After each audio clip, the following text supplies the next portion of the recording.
We begin tonight with our continued coverage of the coronavirus pandemic. Good Thursday evening, everyone. Welcome to Western Mass News at 6. I'm Chris Pisano.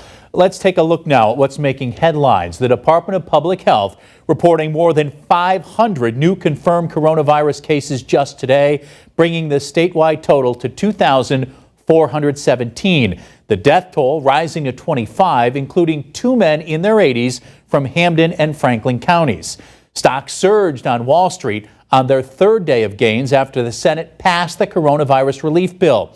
And with many businesses now under orders to close down, unemployment filings surpassing 3 million, the most in U.S. history. Time now for a Western Mass News exclusive. A local woman suffering from lupus says it's become harder and harder to get her medication. She takes chloroquine, which is one of the drugs currently being touted as a possible treatment for COVID-19.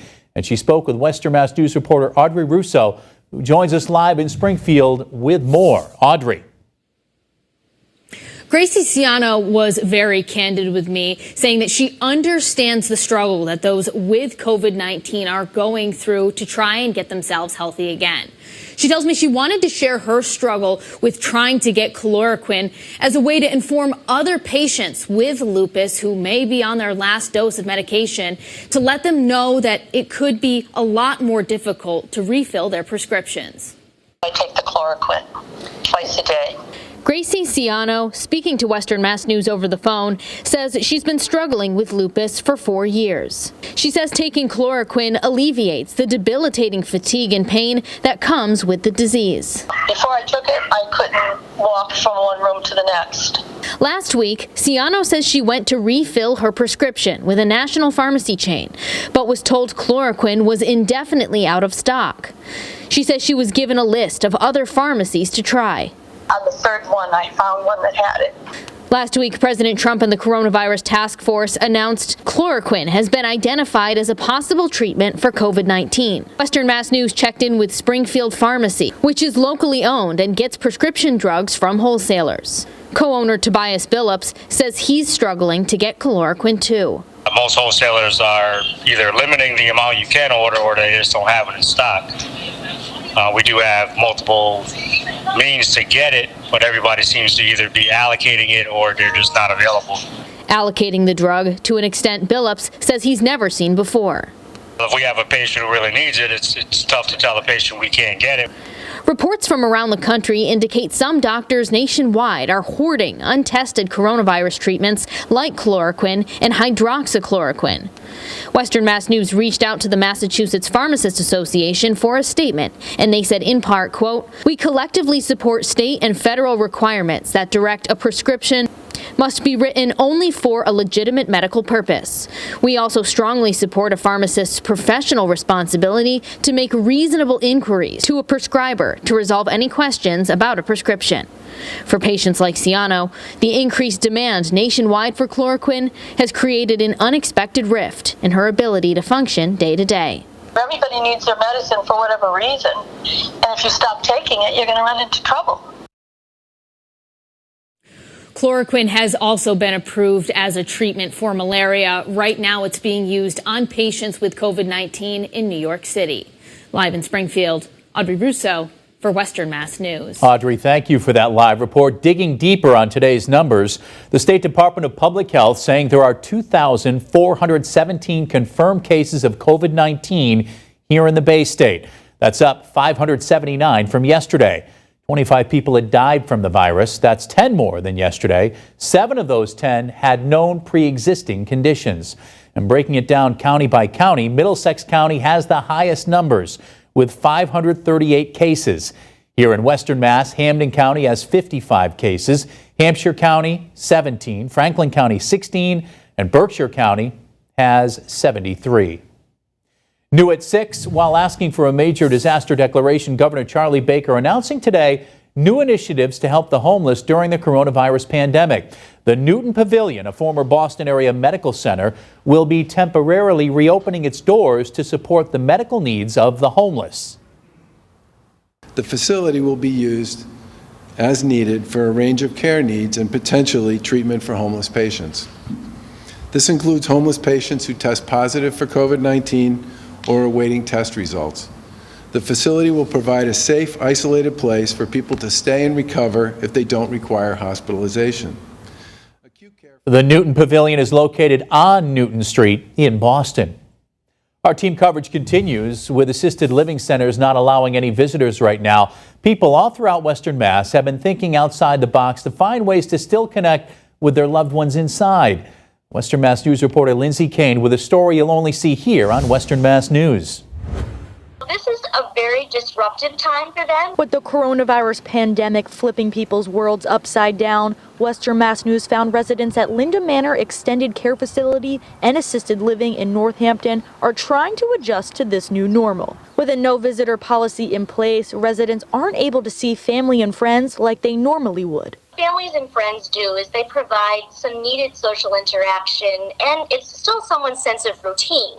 Family and friends have been connecting with loved ones at Linda Manor by waving through the window, using FaceTime and Skype, and using email to send pictures back and forth. That is just really wonderful for both people, because even though you can talk to someone on the phone, there's nothing better than seeing someone's face and their smile, and it really brightens up people's days. It's a good substitute for until we can have visits again. And with the country's older population more at risk of contracting the virus, the staff is doing everything they can to make sure their residents are staying safe. There's a tremendous amount of cleaning that's going on all day long, all commonly touched surfaces, the mail rooms, anything of that sort, and then also our offices and other parts of the building that we commonly would touch or the residents might encounter. But until visitors are welcome inside once again, the staff is asking the community to use downtime from staying inside to help make someone's day. So if you want to send in cards or coloring pages or anything, a craft or a card that a resident might like, they love knowing that people are caring about them and thinking about them. She says parents can even set their children up with a resident in a pen pal program.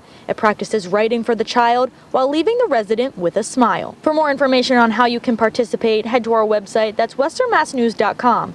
In Northampton, Lindsay Kane, Western Mass News. Breaking news tonight on the coronavirus. Johns Hopkins University now saying the United States leads the world with our number of cases. They say the United States has now passed 80,000 cases, and we will have more on this tonight coming up on Western Mass News 11 at 11. Across Western Mass, business owners are stepping up to help health officials fight the coronavirus. As area doctors and nurses are running low on supplies, specifically N95 masks, one local contractor is donating supplies, and now he's asking all other contractors to do their part as well. Western Mass News reporter Alyssa McCann spoke to the organizer over FaceTime.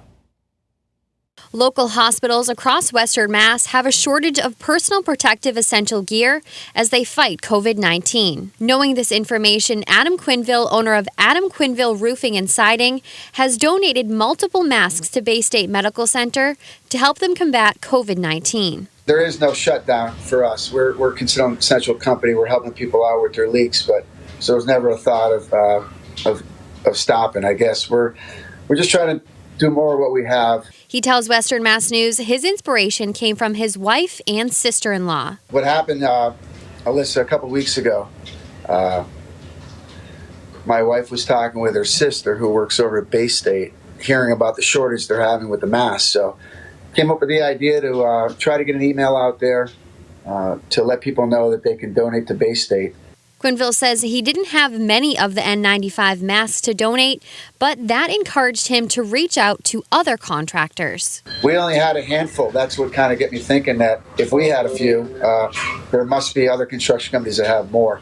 The N95 masks are crucial to protecting doctors and nurses from getting infected. Quinville recognizes this and says it's critical for other business owners to step up and be leaders in the community by offering a helping hand. And making a difference at the end of the day. It's safety first. Whether we're on a roof, we want to be safe. But safety, fighting this crazy, invisible war that we're up against. And it really comes down to the doctors and nurses on the front lines. We also spoke to Bay State Medical Center about the donations they have received, and they say the support has been overwhelming. I know with Adam Quinville, they led the effort, really reaching out to the contractors. And again, in these challenging times, you just see the very, very best in people. If you are a contractor and would like to donate N95 masks to Bay State Medical Center, visit westernmassnews.com for more information. For Western Mass News, I'm Alyssa McCann. In response to the shortage of personal protective equipment, the Hampden County is stepping up and giving a hand and doing what it can to help Hampden County inmates. Inmates from the Western Mass Regional Women's Correctional Facility and the main institution in Ludlow are manufacturing protective masks and gowns. This is part of a program that teaches incarcerated individuals skills that can then be translated to jobs post-releasement. So far, the department has produced more than 1,000 masks and gowns. Some of the equipment has gone to the Caring Health Center, Ludlow Fire Department, and other departments in need. Production will continue until this pandemic passes. And Trinity Health of New England, which owns Mercy Medical Center in Springfield, is now accepting donations for homemade surgical-style masks. If you want to help out on the front line, you can donate your time to making some of the masks. Some of the material that can be used include 100% cotton fabric, cotton flannel, and flat elastic. For more information on how to make these masks at home, just visit our website, westernmassnews.com. The coronavirus pandemic causing a number of businesses to make tough decisions. That includes King Ward, the coach line, announcing it had to lay off 50 employees during what's normally its busiest time of year. They say they're still open for transportation needs, which lately has been vans to area airports. Now, coming up next here on Western Mass News on this Thursday, local restaurants are coming together and launching initiatives to attract business. More details on that straight ahead. And still to come later, as demands increase at grocery stores, Western Mass News is checking in to see how the coronavirus pandemic is impacting the truck driving industry. Stay with us for that. Jacob? And a beautiful day today. I hope you had a chance to go out and enjoy it. We do have some clouds that are starting to build in. Some of these will thicken up into tonight. A beautiful look at our 4 sky cams. A lot of blue skies, more blue skies in the forecast tomorrow. The full forecast after the break.